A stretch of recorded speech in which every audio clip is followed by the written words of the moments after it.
శ్రోతలకు స్వాగతం. ఈరోజు వినిపించబోతున్న నవల గడ్డిపోచలు. రచన కొలిపాక రమామణి గారు.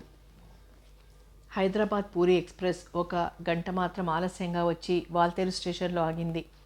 ఆనంద్ మొదటి తరగతి పెట్టెలోంచి దిగి అటు ఇటు దృష్టి సారించాడు. తన కోసం ఎవరైనా స్టేషన్కి వస్తారన్న ఊహ లేకపోయినా శివం వస్తాడేమోనన్న ఆశ కొద్దిగా ఉండిపోయింది. శివం రాలేదు. కనీసం కారు డ్రైవర్ కూడా వచ్చినట్టు లేదు. అయినా ఆనంద్కు అంత నిరాశ అనిపించలేదు. ఎప్పుడూ మామూలే. సూట్ కేస్ తీసుకుని బయటకు వచ్చాడు. రిక్షా మాట్లాడుతూ ఉంటే దూరంగా తమ నల్ల అంబాసిడర్ కారు కనిపించింది. కారు దగ్గరికి నడిచాడు. డ్రైవర్ లేడు. కారు తాళం వేసి ఉంది. ఆనంద్ అక్కడే నించున్నాడు. ఈరోజు తను వస్తాడని, కారు పంపాలని జ్ఞాపకముందన్న మాట. బాబు, తమరేనా ఆనంద్ బాబు? నల్లగా పొట్టిగా ఉన్న వ్యక్తి వచ్చి కారు తలుపులు తీశాడు. ఆనంద్ కారు ఎక్కి తలుపులు మూశాడు. నువ్వు కొత్త డ్రైవర్వా? ఇంతసేపు ఎక్కడ తిరుగుతున్నావు? బండి గంట ఆలస్యమైపోయింది కదా. పెద్దబాబు గారికి ఫోన్ చేసి వస్తున్నా. పెద్దబాబు క్యాంపుకి వెళ్ళాలట, బేగి రమ్మన్నారు. డ్రైవర్ కారు స్టార్ట్ చేశాడు. నాన్న ఏ ఊరు వెళ్తారు? భీమ్లీ. శివం ఇంట్లోనే ఉన్నాడా? చిన్నబాబు ఇంట్లో లేరు బాబు, యూనివర్సిటీ నుంచి రానేదు. ఆనంద్కి తల్లిని గురించి, అక్క చెల్లెళ్ల గురించి తెలుసుకోవాలనుంది, కానీ డ్రైవర్ని అడగడం ఏమిటి? కారు ద్వారకా నగర్ దాటి జైలు రోడ్డు ప్రవేశించింది. కొత్తగా లేచిన ఇళ్ళు, దుకాణాలు చూసి ఊరు చాలా మారిపోయింది అనుకున్నాడు. కారు జైలు రోడ్డు దాటి డాబా గార్డెన్స్ ప్రవేశించి పార్కు దగ్గర మలుపు తిరిగి హరి నిలయం ముందు ఆగింది. తండ్రి రఘుపతి ముందు వరండాలోనే నించునున్నాడు. ఏమోయ్, బాగున్నావా? ఈవేళ రైలు లేట్ ఏమిటి అన్నాడు ఆనంద్ని చూస్తూనే. అవును నాన్న, గంట లేటు. ఎన్నాళ్ళు సెలవు పెట్టావు? నెల. సరే, నేను భీమిలి వెళ్ళి ఎల్లుండి వస్తా. కేసు ఉంది. నువ్వు లోపలికి వెళ్ళి తలుపేసుకో. క్రింద ఎవరూ లేరు. నిర్మల మేడ మీద ఉంది అంటూ రఘుపతి వరండా మెట్లు దిగాడు. డ్రైవరు ఫైల్స్ పెట్టిన గుడ్డమూట, సూట్ కేసు పట్టుకుని వెనకే వెళ్ళాడు. రఘుపతి మంచి పొడగరి భారీ విగ్రహం. పచ్చని ఛాయ, బట్టతల, చాలా గంభీరంగా కనిపిస్తాడు. 3 ఏళ్ల తరువాత తండ్రిని చూస్తున్న ఆనంద్కి ఆయన శరీరంలో మునుపటంత దృఢత్వం లేదనిపించింది. కళ్ళ కింద చర్మం ఉబ్బి ఎత్తుగా ఉంది. ఇంటి ముందు తోటలో మొక్కలు చక్కగా పెరిగున్నాయి. గులాబీలన్నీ పూలతో అందంగా ఉన్నాయి. వీధి గోడ కానుకునున్న వరమామిడి చెట్లు రాక్షసుల్లా పెరిగి ఇంటికి పెట్టని గోడల్లా ఉన్నాయి. పూర్వం ఉండే డ్రైవర్ అప్పలకొండ తోట గురించి పట్టించుకునేవాడు కాదు. ఇప్పుడు ఈ కొత్త డ్రైవర్ మొక్కలకి బాగా సంరక్షణ చేస్తున్నాడేమో. ఆనంద్ తలుపులు గడియపెట్టి లోపలికి వెళ్ళాడు. ఇల్లంతా బావురుమంటూ ఉంది. వంటింటి తలుపు వేసి ఉంది. పూజా మందిరంలోంచి మాత్రం వెలిగి ఆరిపోయిన అగరవత్తుల సన్నటి సువాసన వస్తోంది. నిర్మల, నిశ్చల ఏమయ్యారో? మేడ మీదికి వెళ్ళాడు ఆనంద్. మేడ మీద 2 గదులు, బాత్రూమ్, విశాలమైన డాబా ఉన్నాయి. ఒక గది కొడుకులు, రెండవది కూతుళ్ళు వాడుకుంటారు. మొదటి గది ఖాళీగా ఉంది. రెండవ గదిలో నిర్మల కూర్చొని ఏకదీక్షగా జాజిపూలు మాల కడుతోంది. అప్పటికే ఆమె జడలో తట్టెడు గులాబీలు, సంపెంగలు ఉన్నాయి. పువ్వుల బరువుకి ఆమె తల ముందుకు వంగిపోతుందేమో అనిపిస్తోంది. హలో నిర్మల అన్నాడు ఆనంద్ కుర్చీ మీద ఉన్న చీర మంచం మీద పడేసి కూర్చుంటూ. నిర్మల మాట్లాడలేదు. చాలా శ్రద్ధగా పూలు కడుతోంది. నిర్మల సావకాశంగా తలెత్తి చూసింది. నువ్వా? ఇప్పుడే వచ్చావా? కలకత్తా నుంచేనా రావడం? ఇప్పుడే వచ్చా, కానీ కలకత్తా నుంచి కాదు. ఆ ఊరు వదిలి 3 ఏళ్లైంది. బొంబాయిలో ఉంటున్నాను. నీకు తెలియదా? అన్నట్టు ఇప్పుడు బొంబాయి కదూ. అయినా ఏ ఊరైతేనేంలే. అమ్మ ఏది? ఎక్కడికి వెళ్ళింది? అమ్మ ఎక్కడికి వెళ్ళిందో నాకు తెలియదు. ఎప్పుడొస్తుంది? నాకేం చెప్పి వెళ్ళిందా? ఆ సంగతులన్నీ నాకేం తెలియవు. నిర్మల పూలు కట్టడం ఆపి కోపంగా ఆనంద్ని చూసింది. నిర్మల మేడ మీద అదా? అత్తవారింటికి వెళ్ళింది. కిసుక్కున నవ్వింది నిర్మల. అత్తారింటికా? దానికెప్పుడు పెళ్ళైంది? నిర్మల పగలబడి నవ్వింది. నువ్వు అలాగే అనుకున్నావు. అత్తవారింటికి వెళ్ళిందని ఎవరితో నేను చెప్పినా ఇలాగే అడుగుతారు, పెళ్ళెప్పుడైందని. పెళ్ళవుతూనే అత్తారింటికి వెళ్ళాలా? అది కాకుండానే వెళ్తుంది. కాలేజీయే దానికి అత్తారిల్లు. అదెప్పుడూ అక్కడే ఉంటుంది. నిర్మల మళ్ళీ నవ్వింది.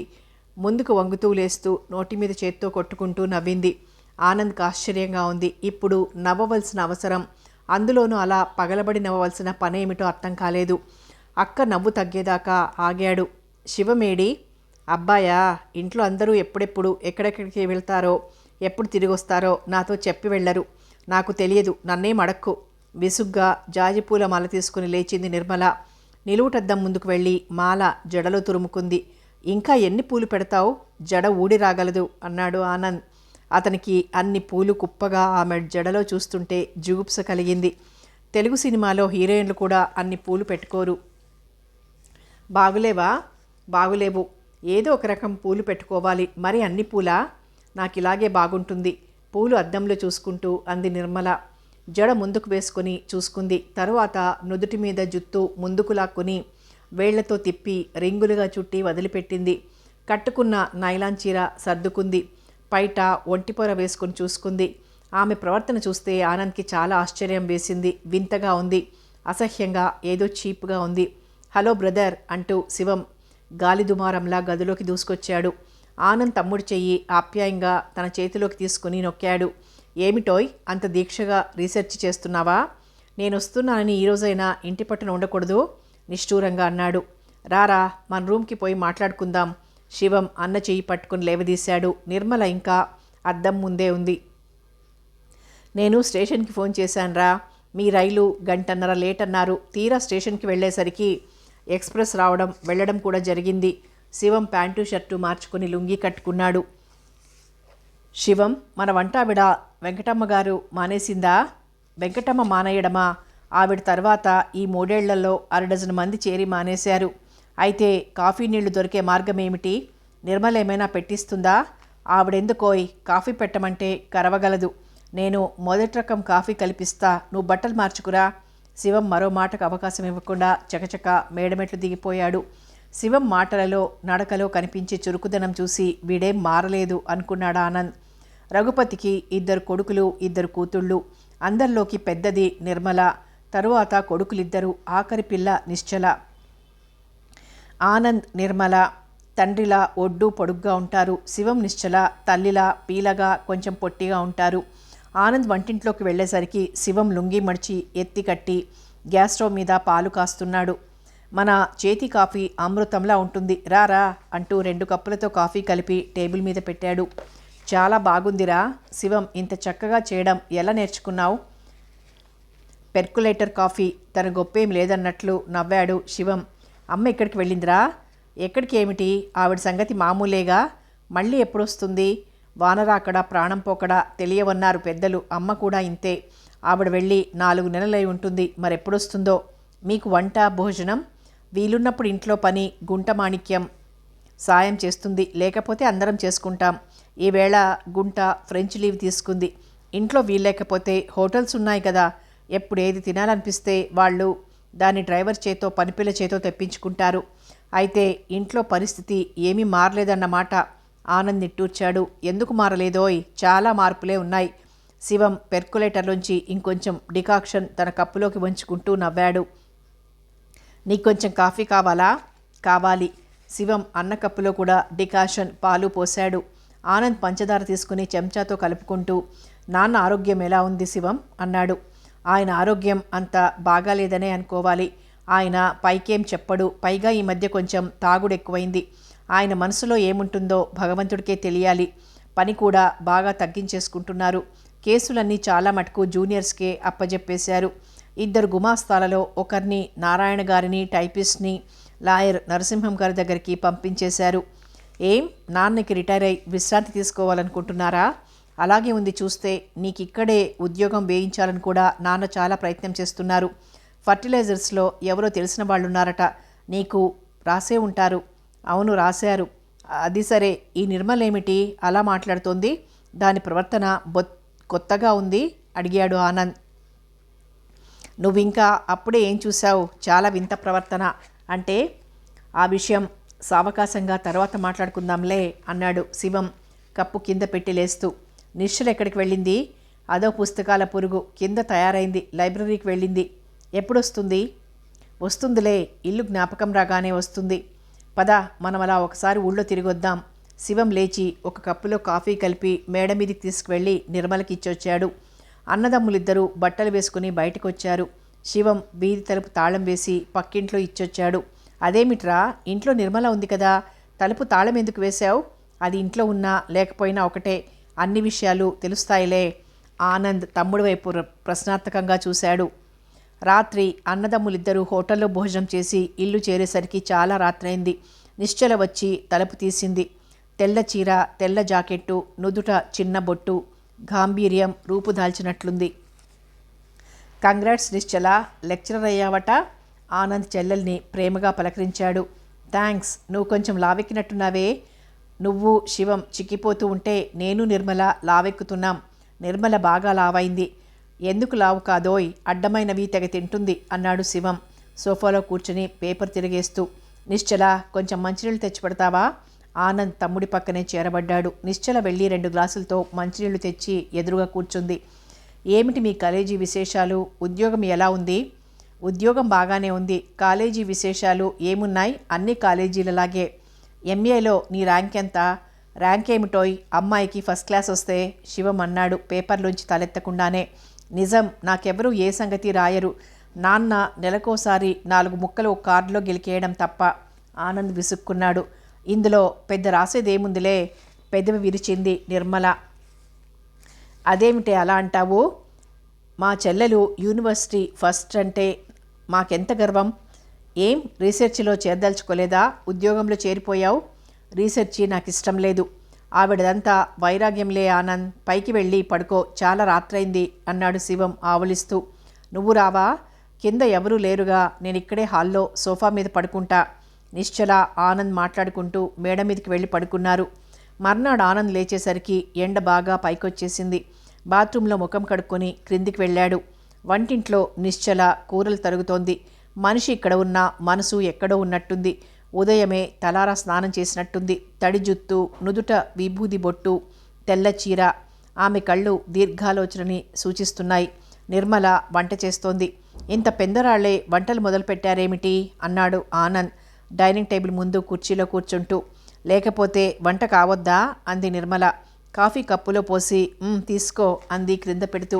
అదేం టేబుల్ మీద కప్పు పెట్టకూడదా? నేను మడి కట్టుకున్నాను. మడ అంటూ నవ్వాడు ఆనంద్. ఆమె జారుముడి వేసి తడిసిన జుత్తు, కట్టుకున్న పాత చీర చూస్తూ నుదుట కాణి అంత కుంకుమ బొట్టు పెట్టింది. అతనికి తల్లి గుర్తుకొచ్చింది. ఏం చేయనరా ఆనంద్, బొబ్బట్లు నీకు ఇష్టం కదూ, చెయ్యనా అంది నిర్మల బియ్యం కడిగి స్టవ్ మీద పెడుతూ. బొబ్బట్లు అవి చేయడం పెట్టుకోకు, ఏదో మామూలు వంట చెయ్యి. బాగుందిరా, ఇన్నాళ్ళకి ఇంటికొచ్చావు, ఆ మాత్రం నీకోసం చెయ్యనా? బొబ్బట్లు, పులిహోర చెప్పా. నిశ్చల నాకు సాయం చేస్తుందిలే. ఏమే నిశ్చల అంది నిర్మల నవ్వుతూ. నిశ్చల మౌనంగా అలాగే అన్నట్లు తల ఊపింది.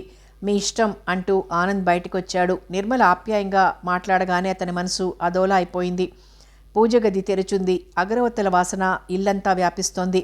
పూజ గదిలో ఎదురుగా పెద్దదిగా ఎర్ర వస్త్రాలతో ఉన్న బాబాగారి ఫోటో ఎవరినైనా ఇట్టే ఆకర్షిస్తోంది. ఈ ఇంట్లో బాబాగారి భక్తులు ఎవరే అన్నాడు గట్టిగా ఆనంద్. అయ్యో రామ, నీకింకా తెలియదా? మీ చెల్లెమ్మకి బాబా పిచ్చి పట్టింది. రోజు పొద్దున్నే ధ్యానం చేస్తుంది. ఆవిడ తపస్సులు చేసి ఏం సాధిస్తుందో గొల్లుమని నవ్వింది నిర్మల. అప్పటికే శివం బయటికి వెళ్ళిపోయాడు. ఆనంద్ కూడా స్నానం అది చేసి బట్టలు వేసుకుని ఊళ్ళో స్నేహితుల్ని కలుసుకోవడానికి వెళ్ళాడు. అన్నదమ్ములిద్దరూ ఇల్లు చేరేసరికి నిర్మల వాకిట్లో కూర్చుని ఎదురు చూస్తోంది. ఏమర్రా, ఎక్కడికి వెళ్ళిపోయారు? వండిన వంటంతా చల్లారిపోయింది. బట్టలు మార్చుకొని భోజనానికి త్వరగా రండి అంటూ తొందర పెట్టింది. ఆ రోజు నిజంగానే టేబుల్ మీద బొబ్బట్ల దొంతర, బంగారం కుప్ప పోసినట్లు పళ్ళెంలో పులిహోర కనిపించాయి. వంట చాలా రుచిగా ఉంది. ఎంత బాగా చేసావు నిర్మల, నీకింత బాగా వంటొచ్చని నాకు తెలియదు అన్నాడు ఆనంద్ సంతోషంగా. అక్క చెయ్యి బ్రహ్మాండం, రుచులు బాగా కుదురుతాయి అంది నిశ్చల. నాకన్నీ చేయడం వచ్చు, అన్నీ ఫస్ట్గా చేస్తా అంది నిర్మల నవ్వుతూ గర్వంగా. శివ మౌనంగా కంచం ఖాళీ చేస్తున్నాడు. నిర్మల సరదాగా ఉత్సాహంగా ఉంది. ఆనంద్, సాయంత్రం అందరం సినిమాకి వెళ్దాం అంది. అలాగే తప్పకుండా. ఈవేళ ఎలా వెళ్తాం? కారు లేదుగా, నాన్నగారు తీసుకెళ్లారు. రేపు ఎప్పుడో వెళ్ళొచ్చులే అన్నాడు శివం. ఇవాళే వెళ్దాం, కొత్త నెక్లెస్ పెట్టుకుంటా అంది నిర్మల గోముగా. వీల్లేదన్నానా, కారు వచ్చాక వెళ్దాం కోపంగా అన్నాడు శివం. తమ్ముడి గొంతుకలోని కాఠిన్యం ఆనంద్కి చిరాకు కలిగించింది. బాగుందిరా శివం, కారు లేకపోతే రిక్షాలు లేవా? లీలామహల్ వెళ్దాం, దగ్గరేగా, నడిచే వెళ్ళొచ్చు. నువ్వుండు ఆనంద్, మనం అంతా నడిచి వెళ్ళలేం, కారు రావాలి, వెళ్ళాలి. ఒరే ఆనంద్, నీకు బొబ్బట్లు చేసి పెట్టలేదు, నన్ను సినిమాకి తీసుకెళ్ళవు? జాలిగా అడిగింది నిర్మల. ఆనంద్ హృదయం కరిగిపోయింది. తప్పక వెళ్దాం, నేను తీసుకెళ్తాగా అనుకుంటూ కోపంగా శివం భోజనం ముగించి లేచాడు. ఎందుకురా సినిమా అంటే అంత రాద్ధాంతం చేస్తావు అన్నాడు ఆనంద్ శివంతో. తరువాత వాళ్ళిద్దరే ఉన్నప్పుడు, అక్కగారిని సినిమాకి తీసుకెళ్తానని మాటిచ్చావుగా, వెళ్ళు, ఆవిడ సినిమా హాల్లో చేసే రభస గోల అనుభవించు అన్నాడు శివం ఇంకా కోపంగా. కానీ ఆ సాయంత్రం సినిమా ప్రోగ్రాం క్యాన్సిల్ అయింది. కారణం, నిర్మల ఆ వేళకి ఏడుస్తూ కూర్చుంది. ఎందుకే నిశ్చల అక్కలా ఏడుస్తోంది? ఆనంద్ అడిగాడు.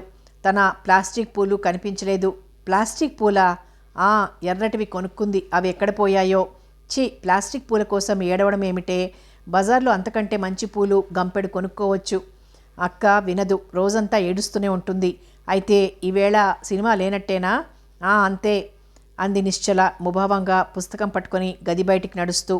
నిర్మల ఎర్ర పట్టుచీర కట్టుకొని నగలన్నీ అలంకరించుకుంది. ఆ సర్వాలంకారాలతోనే పక్క మీద పడి దొర్లుతూ వెక్కి వెక్కి ఏడుస్తోంది. ఆనంద్ శివం ఇల్లు వదిలి స్కూటర్ తీసుకుని రోడ్ల మీద పడ్డారు. నిర్మలేమిట్రా అలా వింతగా ప్రవర్తిస్తోంది? దాని గొడవ ఎవరికీ అర్థం కాదురా అన్నాడు శివం. కానీ తమ్ముడు తన నుంచి ఏదో దాస్తున్నట్లు గ్రహించాడు ఆనంద్. నిశ్చల అంతే, ఏదో సన్యాసినిలా మాట్లాడుతుంది. ఇంత చిన్న వయసులో దానికంత గాంభీర్యం ఏమిటి? ఆ పూజలు పునస్కారాలు ఏమిటి? సరదాగా ఉండక? మన ఇంట్లో ఎవరు సహజంగా సరదాగా ఉన్నారు? ఇల్లు పిల్లలు పట్టక తిరిగే అమ్మ, డబ్బు సంపాదనే తన జీవిత లక్ష్యంగా ఎంచుకునే నాన్న. అమ్మ నాన్న సంసారంలో ఎప్పుడైనా తమ బాధ్యతల్ని సమంగా తరిచి చూసుకున్నారా? ఆనంద్ మౌనంగా ఉండిపోయాడు.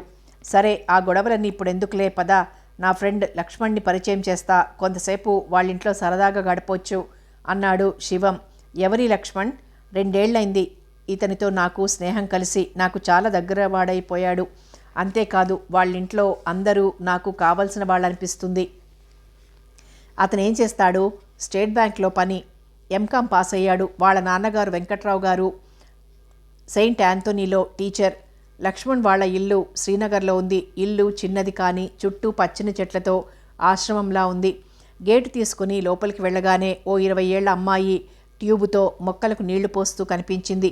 రండి అంటూ ఆహ్వానించింది. లక్ష్మణ్ ఇంట్లో లేడా అడిగాడు శివం. ఇంకా రాలేదు, మీరు కూర్చోండి. నాన్నగారు కూడా లేరా ఇంట్లో?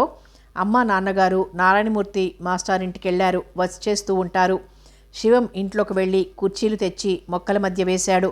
కూర్చో ఆనంద్ అంటూ ఆమె దగ్గరికి వెళ్ళి, ఆ ట్యూబ్ ఇలా ఇవ్వండి మైథిలి గారు, నేను పోస్తాను నీళ్లు అన్నాడు చనువుగా. అబ్బే, మీరెందుకు, మీ బట్టలు తడిసిపోతాయి. మైథిలి ఒక్క నిమిషం అక్కడే నిలుచుంది. తరువాత మీకు కాఫీ తెస్తా అంటూ లోపలికి వెళ్ళబోయింది. ఉండండి, మా అన్నని పరిచయం చేస్తా. ఇతను మా నిర్మలక్క తర్వాతివాడు. పేరు ఆనంద్, బొంబాయిలో ఉంటున్నాడు, ఇంజనీర్. ఆనంద్, ఈమె మైథిలి, BA పాస్ అయ్యారు, మా లక్ష్మణ్ చెల్లెలు. ఆనంద్ మైథిలికి నమస్కారం చేశాడు. ఆమె ప్రతి నమస్కారం చేసి లోపలికి వెళ్ళిపోయింది. ఓ 10 నిమిషాలలో లక్ష్మణ్, ఇంచుమించు అతని వెనకే తండ్రి వెంకట్రావు గారు, తల్లి లక్ష్మి గారు వచ్చారు. ఆనంద్తో పరిచయాలు నమస్కారాలు అయ్యాయి. లక్ష్మణ్ లోపలికి వెళ్ళి మరో 4 కుర్చీలు తెచ్చివేశాడు. మిమ్మల్ని ఎప్పుడూ చూడకపోయినా మీ పరిచయం ముందే జరిగిపోయింది మాకు అన్నారు వెంకట్రావు గారు ఆప్యాయంగా ఆనంద్ని చూస్తూ. కానీ మీ గురించి శివం నాకెప్పుడూ చెప్పలేదు నిష్ఠూరంగా అన్నాడు. నువ్వు ఈ ఊళ్ళో ఎప్పుడున్నావోయ్? మనం సావకాశంగా మాట్లాడుకోవడానికి. మా వాడు ఈ ఊరు వదిలి 8 ఏళ్ళవుతోందండి. మా ఇంటికే అతిథి అయ్యాడు మొక్కల్లోంచి అరిచాడు శివం. శివం గారు, మీరు నీళ్లు పోయటం ఏమిటి? మైథిలి మీకు అప్పగించిందా? వచ్చి కూర్చోండి లక్ష్మణ్ తల్లి పిలిచింది. ఆమె ఇవ్వలేదండి, నేనే బలవంతంగా లాక్కున్నాను. రా శివం, కాఫీ వచ్చేసింది లక్ష్మణ్ పిలిచాడు. మైథిలి అందరికీ కాఫీ కప్పులు అందించింది. శివం కూడా వచ్చి కూర్చున్నాడు. నాన్నగారి ఆరోగ్యం ఎలా ఉంది శివం? అలాగే ఉంది. మా ఇంట్లో ఆయనకు తగిన సంరక్షణ, భోజన సదుపాయం ఎక్కడ జరుగుతాయి? విశ్రాంతి ఎక్కడ దొరుకుతుంది? పిల్లలు మీరే కనిపెట్టి ఆయనకి సదుపాయాలు చేయాలోయ్. అమ్మ ఇంకా రాలేదు, ఎప్పుడొస్తుందో తెలియదు. వెంకట్రావు గారు ఆనంద్ని బొంబాయి విశేషాలు అడిగారు. నాన్న, మాటల్లో టైం వేస్ట్ చేస్తున్నారు, మన బ్రిడ్జి టైం అంతా వృధా అయిపోతుంది అన్నాడు లక్ష్మణ్ లోపల నుంచి పేక తెచ్చి కలుపుతూ. మీరు ఆడతారా? ఆనంద్ని అడిగాడు వెంకట్రావు గారు. ఓ ఆడతా. 4 మగవాళ్ళు పేకాటలో కూర్చున్నారు. శివం, మీరిద్దరూ ఇక్కడే భోజనం చేసి వెళ్ళండి అన్నారు. లక్ష్మి గారు లోపలికి వెళ్తూ మైథిలి తల్లిని అనుసరించింది. పేకాట భోజనాలు అయ్యేసరికి రాత్రి 10 దాటింది. ఈ 4 గంటల పరిచయంలో లక్ష్మణ్ వాళ్ళ కుటుంబం మీద సదభిప్రాయం కలిగింది ఆనంద్కి. కుటుంబ సభ్యులు అంతా కలిసి కులాసాగా కబుర్లు చెప్పుకుంటూ భోజనం చేయడం, మైథిలి మౌనంగా తల్లి వెంట ఉండి పనులు చేసుకుపోవడం ఆనంద్ని చాలా ఆకర్షించాయి. అతను తన తల్లి నిర్మల, నిశ్చల కలిసి వంటింట్లో పనులు చేసుకోవడం, తండ్రి తామందరూ కలిసి భోజనం చేయడం ఊహించుకున్నాడు. అవి ఎప్పుడూ జరగని విశేషాలు. అన్నదమ్ములిద్దరూ స్కూటర్ మీద ఇల్లు చేరేసరికి ఇల్లంతా లైట్లు వెలుగుతూ మనుషులతో హడావిడిగా ఉంది. గుమ్మం దగ్గరే సింహాచలం ఎదురయ్యాడు. బాబు, మీకోసం ఊరంతా తిరిగొచ్చానన్నాడు కంగారుగా. ఏమైందిరా? పెద్దబాబు గారికి ఒంట్లో బాగలేదండి, డాక్టర్ బాబుని పిలుచుకొచ్చాను. శివం, ఆనంద్ లోపలికి పరిగెట్టారు. తండ్రి పడక గదిలో ఒక్క డాక్టరే కాక గుమాస్తాలు, ఇరుగు పొరుగు పెద్ద మనుషులు ఉన్నారు. అందరి ముఖాలలోనూ విచారం. ఐఎమ్ సారీ శివం అన్నాడు డాక్టర్. ఏమైంది డాక్టర్ గారు? నాన్నగారికి హార్ట్ అటాక్ వచ్చిపోయారు, నేను వచ్చేసరికి ప్రాణం పోయింది అన్నాడు డాక్టర్. నిర్మల తండ్రి మంచం దగ్గరే అయోమయంగా కూర్చునుంది. నిశ్చల గోడవార బొమ్మలా నించుంది. డాక్టర్ మాటలు వింటూనే నిర్మల గోలగా తల మంచానికేసి కొట్టుకుంటూ ఏడవడం మొదలెట్టింది. నిశ్చల విరాగిలా బిగుసుకుపోయింది. ఆనంద్ వెళ్ళి మంచానికి రెండో పక్క కూర్చొని తలవాల్చుకున్నాడు. తండ్రి భీమిలి నుంచి ఎప్పుడు తిరిగొచ్చాడో, ఇంతలో ఇంత ఘోరం ఎలా జరిగిందో, ఈ హఠాత్ సంఘటనకి అతను నీరైపోయాడు. శివం ఒక్క నిమిషం నిర్ఘాంతపోయి నిల్చొని తర్వాత నిర్మల పక్కన చతికిలబడ్డాడు. అక్క, అలా ఏడవకు అంటూ అక్కని సముదాయించబోయాడు. అతను వారించిన కొద్దీ ఆమె ఏడుపు ఎక్కువయింది. తల కొట్టుకుంటుంటే ఆ తాకిడికి తండ్రి మంచం కదులుతోంది. ఆమె తల పూర్తిగా చెదిరిపోయింది. శివం అక్క తలని గట్టిగా పట్టుకుని తన ఒళ్ళోకి తీసుకున్నాడు. తల్లి చంటిపిల్లను పొదువుకున్నట్టు తన గుండెలకి హత్తుకున్నాడు. ఆమె దుఃఖం చూస్తున్న కొద్దీ అతని కళ్ళల్లో నీళ్లు తిరిగాయి. చుట్టుపక్కల వారికి నిర్మల దుఃఖం చూస్తుంటే హృదయం తరుక్కుపోయింది. అమ్మా, ఏడవకు అన్నారు వచ్చిన వాళ్ళు. ఏడిస్తే పోయిన వాళ్ళు వస్తారా అన్నారు. ఎన్ని చెప్పినా నిర్మల దుఃఖం తగ్గలేదు. తమ్ముడు చేతులు విడిపించుకొని కిందపడి పొర్లింది. జుత్తు పీక్కుంది. ఆనంద్, అక్కని పట్టుకో అన్నాడు శివం లేస్తూ. అన్న సహాయంతో నిర్మలను మేడ మీదకి తీసుకువెళ్ళాడు. నేను రాను, నేను నాన్నతోనే పోతా, నన్నెక్కడికి తీసుకువెళ్తున్నారు, నేను రాను, నన్ను వదిలిపెట్టండి, నేను చేస్తా అంటూ నిర్మల తమ్ముళ్ళిద్దరి చేతులు విడిపించుకొని వెనక్కి పారిపోవాలని ప్రయత్నిస్తూనే ఉంది. ఆనంద్, మంచినీళ్ళు తీసుకురా అంటూ శివం ఆమెను బలవంతంగా పడుకోబెట్టాడు. ఆనంద్ నీళ్లు తీసుకొచ్చి ఆమెను గట్టిగా పట్టుకోగానే శివం ఆమె చేత బలవంతంగా ఒక నిద్రమాత్ర తెచ్చి మింగించాడు. ఇక అక్క నిద్రపోతుంది, పడుకునేదాకా ఇక్కడే ఉండి తర్వాత నువ్వు కిందికి రా అని శివం కిందికి వెళ్ళాడు. నిర్మల పావుగంట దాకా ఏడుస్తూనే ఉంది. ఆనంద్ మంచం పక్కన కుర్చీలో నిస్సహాయంగా కూర్చున్నాడు. అతనికి తల్లే జ్ఞాపకం వస్తుంది. అమ్మ ఎక్కడుంది, ఎలా వస్తుంది, ఆమెకు కబురు ఎలా అందుతుంది, వచ్చాక తండ్రి మరణాన్ని ఎలా తీసుకుంటుంది? క్రమంగా నిర్మల ఏడుపు తగ్గింది. కళ్ళు మూతలు పడ్డాయి. నిద్రలోకి జారిపోయింది. ఆనంద్ కిందికి దిగి తండ్రి గదిలోకి వెళ్ళాడు. గది ఖాళీగా ఉంది. శివం వచ్చిన ఇరుగు పొరుగు మగవాళ్లతో ముందు వరండాలో మాట్లాడుతున్నాడు. తండ్రి గదిలో నిశ్చల మాత్రం అలాగే గోడ కానుకొని బొమ్మలా నుంచునే ఉంది. ఆమెలో చలనం లేదు. కళ్ళు విప్పుకునే ఉంది, కానీ అవేం చేస్తున్నాయో ఎవరూ చెప్పలేరు. రా నిశ్చల, ఇలా కూర్చో. ఆనంద్ ఆమెను కూర్చోబెట్టాడు. దీని కంట్లో నీళ్లు రావేం, ఇది నిర్మలలా ఏడవదా అనిపించింది ఆనంద్కి. ఇద్దరూ మౌనంగా కూర్చున్నారు చాలాసేపు. ఆనంద్, ఒకసారి ఇలా వస్తావా? శివం పిలిచాడు ఓ గంట తర్వాత గదిలోకి వస్తూ. ఆనంద్ వరండాలోకి వెళ్ళాడు. అక్కడ రఘుపతి గారి గుమాస్తా, ఇరుగు పొరుగు వాళ్ళు, రఘుపతి గారి స్నేహితులు అంతా మౌనంగా గుమిగూడున్నారు. నిశ్చల ఒక్కర్తి ఉంది అన్నాడు ఆనంద్ శివం పక్కన నిలబడుతూ. పర్వాలేదులే, లక్ష్మణ్ ఇంటికి కారు పంపాను, వాళ్ళు వస్తూ ఉంటారు. శివం మాటలు పూర్తి కాకమునిపే లక్ష్మణ్ కుటుంబం కారులోంచి దిగింది. ఎంతసేపు అయింది శివం? నాన్నగారు ఇంత హఠాత్తుగా ఇలా అందరినీ ముంచేస్తారనుకోలేదు. ఎంత కష్టం వచ్చింది? లక్ష్మి గారు అన్నదమ్ములు ఇద్దరి దగ్గరికి వచ్చి శివం భుజం మీద చేయి వేసింది. ఆవిడ సానుభూతికి శివానికి మొదటి మారుగా నిజమైన దుఃఖం ముంచుకొచ్చింది. ఊరుకో శివం అన్నారు వెంకట్రావు గారు అతని పక్కనే కూర్చుంటూ. లక్ష్మణ్ మౌనంగా వెళ్ళి ఆనంద్ పక్కన నుంచున్నాడు. స్తంభం పక్కన నుంచున్న మైథిలిని చూశాడు ఆనంద్. ఆమె దిగులుగా చూస్తూ నుంచుంది. శివం తొందరలోనే తేరుకున్నాడు. అమ్మా, మీరు మైథిలి వెళ్ళి నిశ్చల్ దగ్గర కూర్చోండి, అది ఒంటరిగా ఉంది అన్నాడు లేస్తూ. వాళ్ళిద్దరూ నిశ్చలను తీసుకుని మేడ మీద వాళ్ళ గదికి వెళ్లారు. వెంకట్రావు గారి కుటుంబం రావడంతోటే అప్పటికే రాత్రి 12 గంటలవటంతో ఇరుగు పొరుగువారు ఇతర పెద్దలు వెళ్ళిపోయారు. రఘుపతి గారి గుమాస్తా మాత్రం కూర్చున్నాడు. శివం వ్యవహారకర్తలా మాట్లాడాడు. వెంకట్రావు గారు, ఇప్పుడు మాకు చిక్కు సమస్య వచ్చింది. ఈ దుఃఖ వార్త మా అమ్మకి ఎలా తెలపడం? ఆమె ఎక్కడుందో తెలియదు. పేపర్లో వేయించండి ఆలోచించి అన్నాడు వెంకట్రావు. అమ్మా, నాన్నగారు పోయారు, ఇంటికి రా అని ప్రకటించమంటారా? విషాదంగా నవ్వాడు శివం. బాధపడుకోయ్, అమ్మ గురించిన ప్రస్తావన అవసరం లేదు. ఫలానా రఘుపతి గారు ఫలానా తేదీ దివంగతులయ్యారు అని వేయిద్దాం. మన అదృష్టం బాగుంటే అమ్మగారు అది చూసుకుని రావచ్చు. ఏమంటావా ఆనంద్? ఆనంద్ అప్పటికే ఒంటరితనంతో బాధపడుతున్నాడు. అతనికి ఇక్కడి విషయాలు తెలియవు. ఇక్కడి మనుషులతో ఎక్కువ పరిచయం లేదు. శివం అన్నలాగా తను తమ్ముడిలాగా ప్రవర్తిస్తున్నారు. తన ఆలోచనలో తను ఉండే తలూపాడు. గుమాస్తా వెళ్ళి కాగితం పెన్ను తెచ్చాడు. వెంకట్రావు గారు శివం కూర్చొని పత్రికా ప్రకటన తయారు చేశారు. తరువాత మర్నాడు జరగవలసిన దహనక్రియ తతంగం గురించి మాట్లాడుకున్నారు. గంట తరువాత వెంకట్రావు గారు లక్ష్మి గారు కారులో ఇంటికి వెళ్ళిపోయారు. లక్ష్మణ్ నిశ్చలకి సాయంగా మైథిలి ఉండిపోయారు. శివం తండ్రి గదిలోకి వెళ్ళాడు. ఆ రాత్రి మగవాళ్లు ముగ్గురు జాగరణ చేశారు. శివం కాల్చిన సిగరెట్లకు అంతులేదు. ఆనంద్ తమ్ముడిని వారిద్దామనుకున్నాడు, కానీ ఊరుకున్నాడు. మరునాడు సంస్కార క్రియలన్నీ యథావిధంగా జరిగాయి. రఘుపతి గారికి ఊర్లో ఉండే పేరును బట్టి ఆయన మరణ వార్త ఇట్టే ఊరంతా పాకిపోయింది. సంతాపం ప్రకటిస్తూ వచ్చిన పరిచయస్తులతో ఇల్లు వీధి కిటకిటలాడాయి. తండ్రిని కట్టెలు కప్పజెప్పి సాయంత్రం ఇల్లు చేరిన ఆనంద్ భోరుమనేడ్చాడు. తాను ఇంత దూరం బొంబాయి నుంచి వచ్చింది ఇందుకా? కాఫీ తీసుకోండి. కోమల కంఠం విని తలెత్తాడు ఆనంద్. కాఫీ కప్పుతో నిలబడింది మైథిలి. శివం తీసుకున్నాడా? వాడికి ఇచ్చిరండి. ఆయన తాగారు, మీరు తీసుకోండి. ఆనంద్ కాఫీ తాగి కప్పు బల్ల మీద పెట్టాడు. మైథిలి మౌనంగా తీసుకుని వెళ్ళిపోయింది. మైథిలి ఇలా వంటింటి బాధ్యత వహించి ఇంట్లో వాళ్ల సదుపాయాలు చూస్తూ 3 రోజులుగా ఇక్కడే ఉండిపోయింది. శివం, లక్ష్మణ్ పనుల వంకన స్కూటర్ వేసుకుని బయట తిరుగుతున్నారు. నిర్మలని దూరంగా వెంకట్రావు గారింట్లో వదిలొచ్చాడు శివం. నిశ్చలకి తోడుగా మైథిలి ఉండిపోయింది. నిశ్చల స్నేహితురాలి ఆదరణలో ఏమైనా ఊరట పొందుతుందో లేదో దేవుడికే తెలియాలి.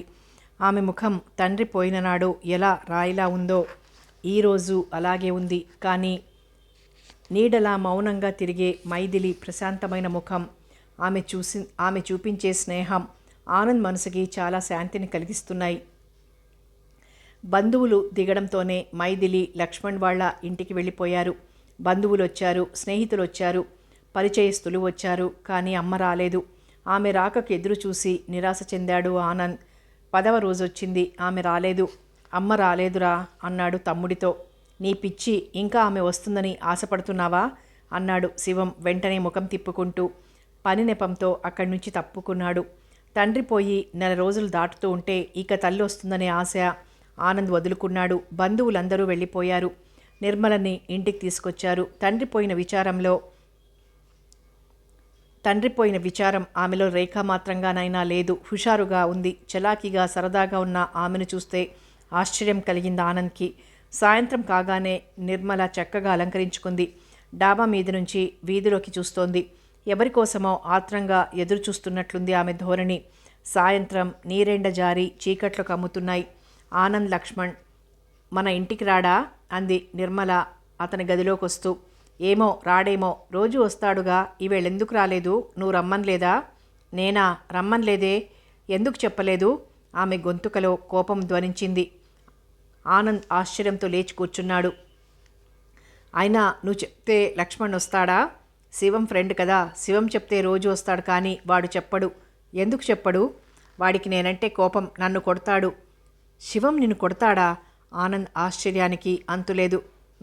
వాడుట్టి దగులుబాజీ, కొడతాడు అంది నిర్మల. ఆనంద్కి అక్క మాటలు అర్థం కాక ఆమె మొహం చూస్తూ ఉండిపోయాడు. ఉండు, లక్ష్మణ్ వస్తున్నాడేమో చూస్తా. నిర్మల మళ్ళీ డాబా మీదకి వెళ్ళింది. కాసేపట్లోనే క్రింద వచ్చి కూర్చున్నాడేమో, శివం దగ్గర ఉన్నాడేమో అనుకుంటూ కిందికి పరిగెత్తింది. మళ్ళీ పైకొచ్చి డాబా మీద నుంచి వీధిలోకి చూస్తూ నిల్చుంది. రాత్రి శివం వచ్చే వరకు అక్కడే నిల్చుంది.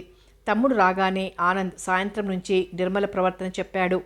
దీనికి కొత్త పిచ్చి ఒకటి పట్టుకుందేమిటి అంటూ తల పట్టుకుని కూర్చున్నాడు శివం. అక్క పిలుపు వింటూనే వచ్చింది నిర్మల. వస్తూనే అడిగింది, లక్ష్మణ్ వచ్చాడా?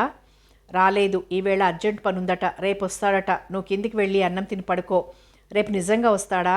వస్తాడు. నాకు ఈవేళ చాలా కోపం వచ్చిందని చెప్పు. సరే, నువ్వు వెళ్ళి అన్నం తిను. నిర్మల మెల్లిగా అడుగులో అడుగు వేసుకుంటూ కిందికెళ్ళింది. శివం, ఏమిట్రా నిర్మల ఇలా ప్రవర్తిస్తుంది? నాకెందుకో భయంగా ఉంది. ఎలాంటి భయం?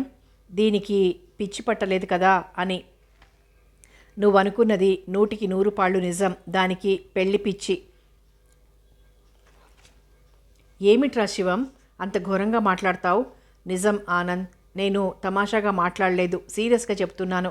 ఒక మాట అడుగుతాను, చెప్పు. నీకెప్పుడైనా పెళ్లి చేసుకోవాలనే కోరిక కలిగిందా? ఆనంద్ నవ్వేసి ఊరుకున్నాడు. నవ్వేసి ఊరుకోకు, జవాబు చెప్పు. పెళ్లి చేసుకోవాలని ఒక్కసారి అనుకోవడమేం, కొన్ని 100 సార్లు అనుకున్నాను. నీకెన్నేళ్ళు? 26. మరి నిర్మలకి నాకంటే 2 ఏళ్ళు పెద్ద కదూ. మరి నీకే కొన్ని 100 సార్లు పెళ్లి కోరిక కలిగితే నిర్మలకు కలగదా? ఆనంద్ మళ్ళీ ఊరుకున్నాడు. నిర్మల 20 ఏళ్లకు కాలేజీ చదువుకి స్వస్తి చెప్పింది. అప్పటి నుంచి ఈ 8 ఏళ్ళు ఇంట్లోనే గోళ్లు గిల్లుకుంటూ గడిపింది. చేసే పనేమీ లేదు. అడ్డమైన పుస్తకాలు చదివింది. విడుదలైన చెత్త సినిమాలన్నీ చూసింది. పెళ్లి మీద మనసు పోదా? అది ఆ వయసులో స్త్రీకి సహజం కదా. స్త్రీకేమిటి, పురుషుడికేమిటి, ఒక వయసులో పెళ్ళి ఎంతో అవసరం. మనింట్లో దాని పెళ్లి విషయం ఎవరు పట్టించుకున్నారు? అమ్మకి కన్నపిల్లల అవసరాలు తీర్చే తీరిక ఎప్పుడూ లేదు. దాని నాన్న కూతురికి అడిగిన డబ్బు ఇచ్చేవారే కానీ వయసులో కోరే భర్తనివ్వాలని ఆలోచించలేదు. ఒకవేళ ఆలోచించినా ప్రయత్నం చేయలేదు. తల్లి తండ్రి పిల్లల్ని గాలికి వదిలిపెడితే వాళ్ళ భవిష్యత్ ఏమవుతుంది? శివం సిగరెట్ వెలిగించి తిరిగి సాగించాడు. నువ్వేమైనా అనుకో ఆనంద్, నాకు అమ్మ మీద నాన్న మీద ఎప్పుడూ గౌరవం లేదు. ఈనాడు నిర్మల ఇలా ప్రవర్తించడానికి ఎవరు కారణం? అమ్మ కదూ. నిశ్చల అలా రూపుదాల్చిన విరాగినిలా ఉండడానికి కారణం అమ్మ ప్రభావం కదూ. సంసార క్షేమానికి అభివృద్ధికి కారణం కావలసిన అమ్మ ఇల్లు పట్టకుండా తిరగడం న్యాయమేనా? ఒరే, అమ్మనెందుకురా తిడతావు? ఆవిడికి ప్రాపంచిక విషయాలు పట్టవు అన్నాడు ఆనంద్. ప్రపంచ విషయాలు పట్టకపోతే పెళ్ళెందుకు చేసుకోవాలి? నలుగురు పిల్లల్ని ఎందుకు కనాలి? ఆనంద్ శివం మాటల్ని గురించి ఆలోచిస్తూ ఊరుకున్నాడు. బొంబాయిలో ఐఐటిలో చేరిన దగ్గర నుంచి ఒక రకంగా తను ఇంటికి పరాయివాడైపోయాడు.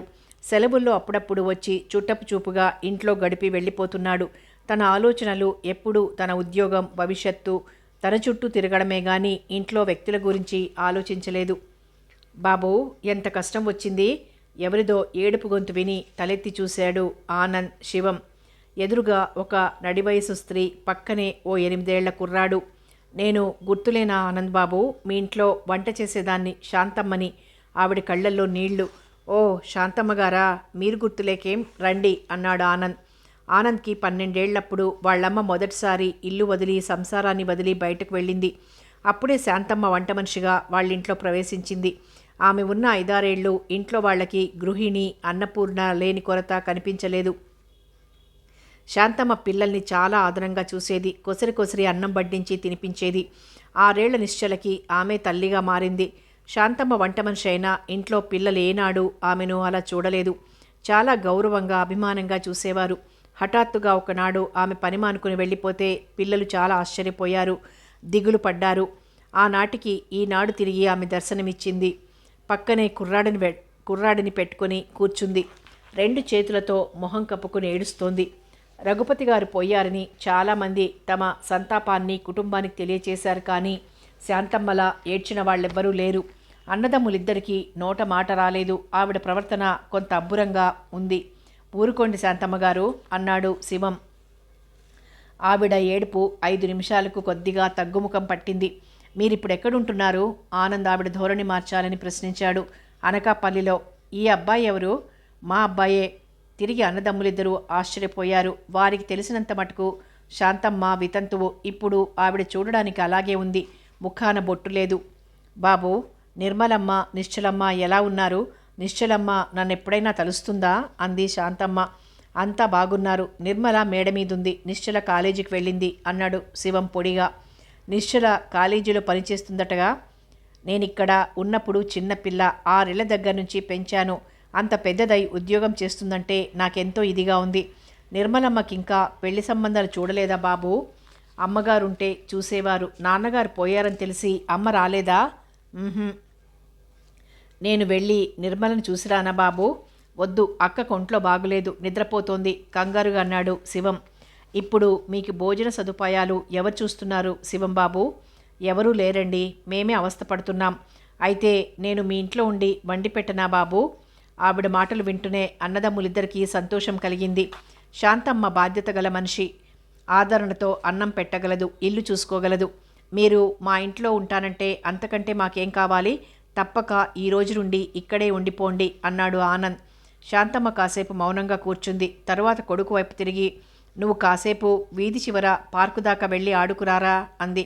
కుర్రాడు తల్లి వైపు సంశయంగా చూశాడు. వెళ్ళిరా, నీకిక్కడేం తోస్తుంది? అయిష్టంగానే అబ్బాయి బయటికి వెళ్ళాడు. శాంతమ్మ చాలాసేపేదో ఆలోచిస్తున్నట్లు కూర్చుంది. చివరికి, బాబు, ఆనంద్ బాబు, మీ నాన్నగారు వీల్నామా రాశారా? మీరు చూశారా అంది తటపటాయిస్తూ. రాసే ఉంటారు, ఇంకా చూడలేదు అన్నాడు ఆనంద్. ఆవిడేదో చెప్పటానికి సంకోచిస్తున్నట్లు శివం గ్రహించాడు. ఎందుకలా అడుగుతున్నారు? ఆ వీలునామా గురించి మీకెందుకు? ఏమీ లేదు అంది శాంతమ్మ తల అటు ఇటు తిప్పుతూ. తిరిగి ఆవిడ నవ్వుతూ, శివంబాబు, నువ్వేం మారలేదు. చిన్నప్పుడు నన్ను ప్రశ్నలతో వేధించేవాడివి, ప్రతిదానికి మారాం చేసేవాడివి, ఇప్పుడు అలాగే ఉన్నావు అంది. తరువాత చాలాసేపు ఆనంద్ వాళ్ళ చిన్నప్పటి విషయాలు చెప్పింది.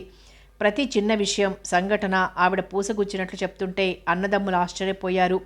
ఆవిడకి వీరి కుటుంబం మీద నిజమైన ప్రేమ, ఆత్మీయత లేకపోతే ఆనాటి సంఘటనలు స్మృతిపదంలో అలా నిలిచిపోతాయా?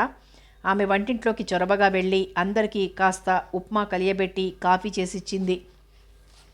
ఈ లోపల అబ్బాయి కూడా వచ్చాడు. రేపు సాయంత్రమో ఎల్లుండి ఉదయమో వస్తాను బాబు అంటూ చెప్పి అన్నదమ్ములిద్దరి దగ్గర సెలవు తీసుకుని పదరారామం అంటూ వెళ్ళిందామె. ఎండలు మండిపోయే కాలంలో చల్లటి వానజల్లులా ఉంది ఆవిడ రాక. కానీ వానజల్లు ఆగిపోయాక గాలి బంధించినప్పుడు ఉక్కబోసినట్లు శివానికి ఆవిడ నిష్క్రమణ, తరువాత మస్తిష్కం తెలియని సంశయాలతో ఉక్కిరిబిక్కిరిగా ఉంది. సిగరెట్ మీద సిగరెట్ కాలుస్తున్న తమ్ముడి తీరు చూసి ఆనంద్, ఏమిట్రా అంత దీర్ఘాలోచన అన్నాడు.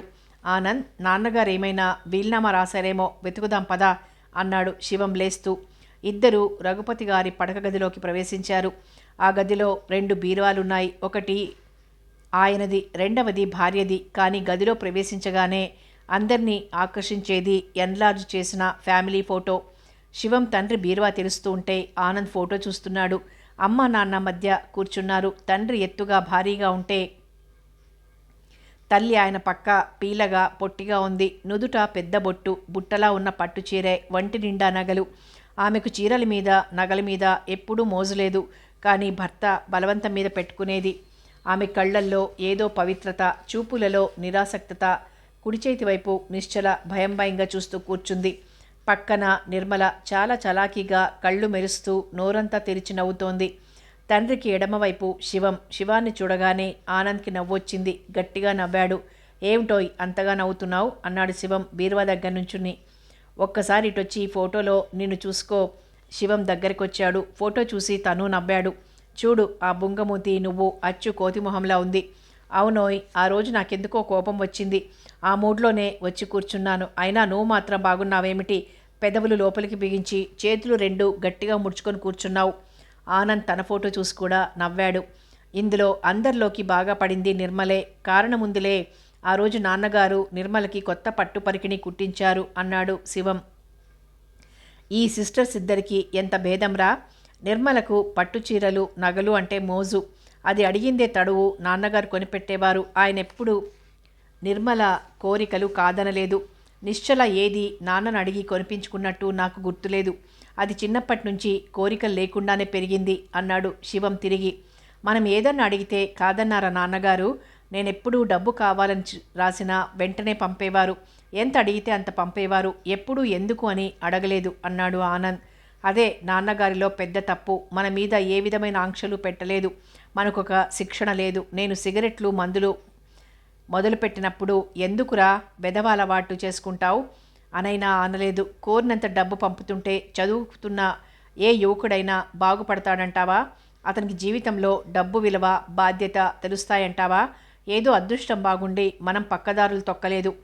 ఇంట్లో అమ్మ ఆదరణ ఎలాగూ లేదు కదా, అందుకు బహుశా నాన్నగారు కోరిన డబ్బిచ్చి పిల్లల్ని సంతోషపెట్టాలనుకున్నారు. అందుకే నాకు అమ్మ అంటే విపరీతమైన కోపం. తన బాధ్యతలు నెరవేర్చలేని మనిషి మీద నాకు గౌరవం లేదు. ఒక్క అమ్మ వల్ల మన కుటుంబ బాధ్యత దెబ్బతింది. మనకి తల్లి ప్రేమ కరువవడమే కాక ఒకరంటే ఒకరికి ఉండవలసిన అభిమానం, సహకారం లేవు. ఏ రోజైనా నువ్వు నిర్మల గురించి, నిశ్చల గురించి ఆలోచించావా? ఎవరి దారి వారిది, ఎవరి జీవితం వారిది. ఇంకొకరి కష్టసుఖాలతో పనిలేదు. శివం, నువ్వు ఇంతగా బాధపడుతున్నావని నాకు తెలియదురా. నువ్వు చాలా సెన్సిటివ్గా అయిపోయావు. శివం ఒక్క నిమిషం మౌనంగా ఉండిపోయాడు. సరే, ఆ ఫోటో ఆ గోడకు తగిలించరా, మనం నాన్నగారి బిల్లెక్కడుందో వెతుకుదాం అన్నాడు బీరువా దగ్గరికి వెళ్తూ.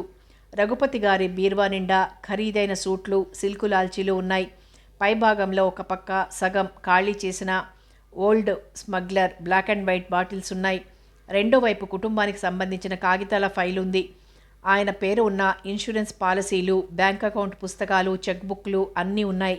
అట్టడుగున సీల్ చేసిన కవర్లో విల్లుంది. ఇదిగో శివం. శివం కవర్ని చేతికి తీసుకుని అటు ఇటు తిప్పి చూసి, శాంతమ్మ గారు ఏమిటి ఆశిస్తుంది? మనింట్లో 5-6 ఏళ్లు పనిచేసింది కాబట్టి తనకు కూడా నాన్నగారు ఓ 1000-2000 ముట్టజెప్పి ఉంటారనా అన్నాడు. ఆమె ఆశించడంలో తప్పులేదులే, అమ్మ లేని లోటు ఆమె మనకు కొన్నాళ్లు తీర్చింది అన్నాడు ఆనంద్.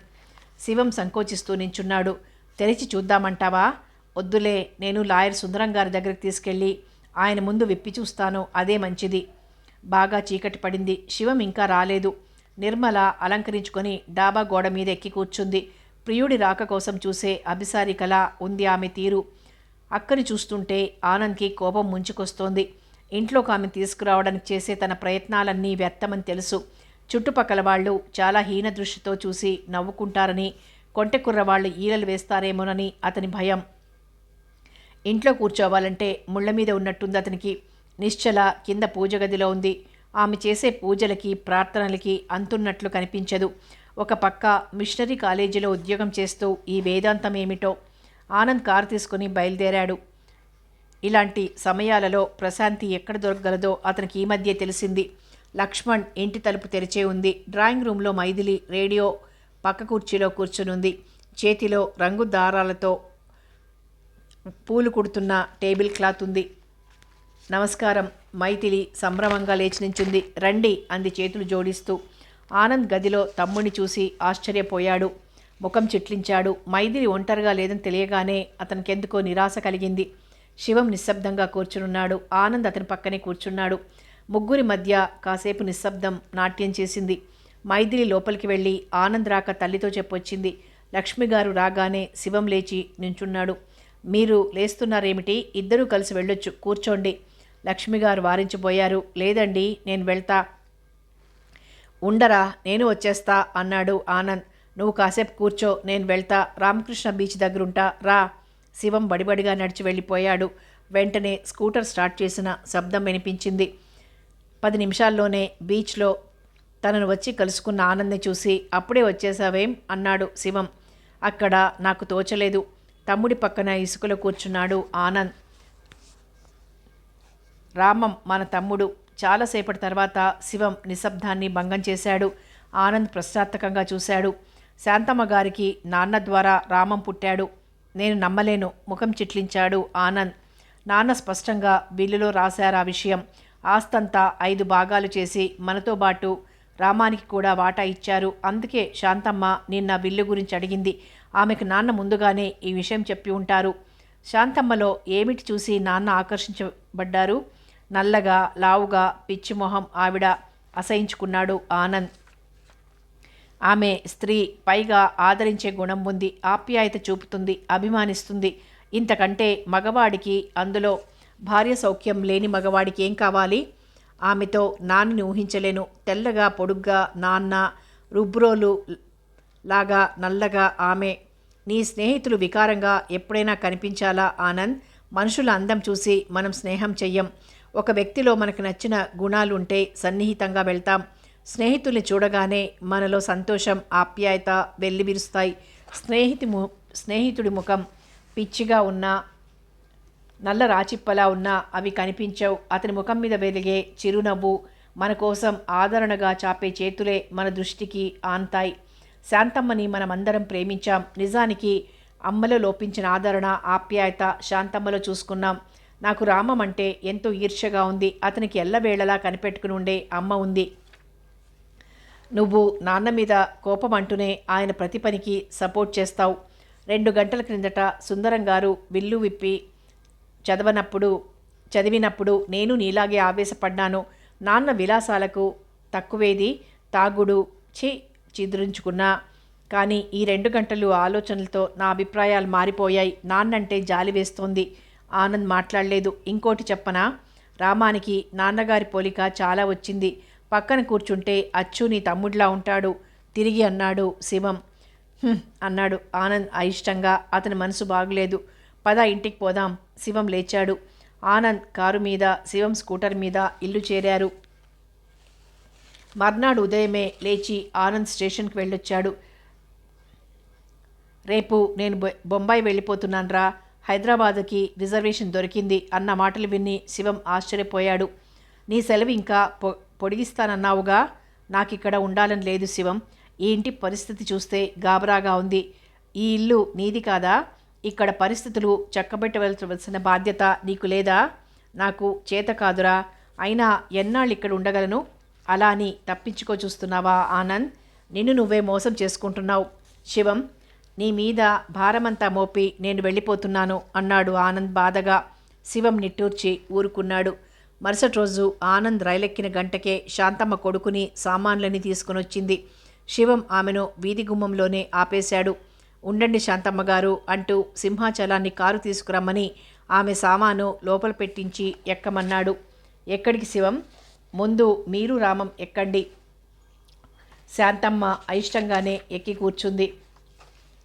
డ్రైవర్ని వారించి తానే కారు స్టార్ట్ చేశాడు శివం. కారు తిన్నగా బస్టాండ్ చేరింది. శాంతమ్మ గారు, మీరు దయచేసి ఎక్కడి నుండి వచ్చారో అక్కడికే వెళ్ళిపోండి. కారు తలుపు తెరిచాడు శివం. శాంతమ్మ కారు దిగలేదు. ప్రశ్నార్థకంగా అతని వైపు చూస్తూ ఉండిపోయింది. శాంతమ్మ గారు, నిన్న నాన్నగారి విల్లు చదివాం. రామం మా తమ్ముడని తెలిసింది. నాన్నగారు ఆస్తిని 5 భాగాలు చేసి రామానికి కూడా మాతో పాటు వాటా ఇచ్చారు. ఆస్తి గొడవలు తేలగానే రామం ఆస్తి మీకు అందజేయబడుతుంది. ఆస్తి కోసం విల్లు గురించి నేను నిన్ను అడగలేదు. రామానికి నాన్నగారు వాటా రాశారని నాకెప్పుడో తెలుసు. కానీ నా నోటితో రామం గురించి మీకు చెప్పలేక విల్లు చూస్తే మీకే తెలుస్తుందని అలా అడిగాను. డబ్బు మీద నాకంత వ్యామోహం లేదు. భగవంతుడి దయ వల్ల, నాన్నగారి కృప వల్ల నేను డబ్బుకు ఈ మధ్యకాలంలో ఎప్పుడూ ఇబ్బంది పడలేదు. ఒక్క నిమిషం ఆగి మళ్ళీ అంది. శివం, నా మీద నీకు చాలా కోపంగా ఉంది కదూ? ఆమె గొంతు దుఃఖంతో పూడుకుపోయింది. తప్పు చేసి పట్టుబడిపోయిన స్థితి ఆమెది. కళ్ళ వెంట నీళ్లు ధారాపాతంగా కురుస్తున్నాయి. నాకు మీ మీద కొంచెం కూడా కోపం లేదండి. మీలాంటి అమ్మని మరోసారి పోగొట్టుకుంటున్న దురదృష్టానికి విచారంగా ఉంది. కానీ మీరు మా ఇంట్లో మసులుతూ ఉంటే నేను భరించలేను. దయచేసి మీరు అనకాపల్లి వెళ్ళిపోండి. మీకు రామానికి ఏ సాయం కావాలన్నా ఉత్తరం రాయండి. శాంతమ్మ చాలాసేపు ఏడుస్తూ కూర్చుంది. తరువాత దుఃఖాన్ని ఆపుకుంటూ, నాన్నగారు అనకాపల్లి వచ్చినప్పుడల్లా ఇంటి సంగతులు చెప్పేవారు.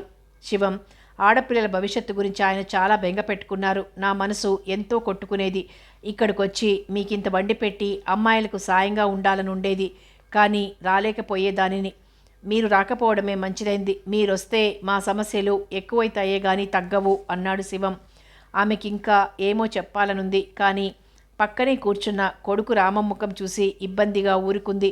వాడికి పరిస్థితులు అర్థం చేసుకునే వయసొస్తోంది. మీ బస్సు కదలటానికి సిద్ధంగా ఉంది అన్నాడు శివం. శాంతమ్మ కళ్ళొత్తుకుంటూ కారులోంచి దిగింది. రామం, అన్నకి నమస్కారం చెయ్యి. రామం వంగి కొత్తన్నకు నమస్కారం చేశాడు. శివం రామాన్ని లేవదీసి అతని తల తన గుండెలకు హత్తుకున్నాడు. తల్లి కొడుకులు బస్సు ఎక్కి కూర్చున్నారు. శివం టికెట్లు కొని శాంతమ్మ చేతిలో పెట్టాడు. బస్సు కదిలింది. 2వ భాగంలో మళ్ళీ కలుసుకుందాం.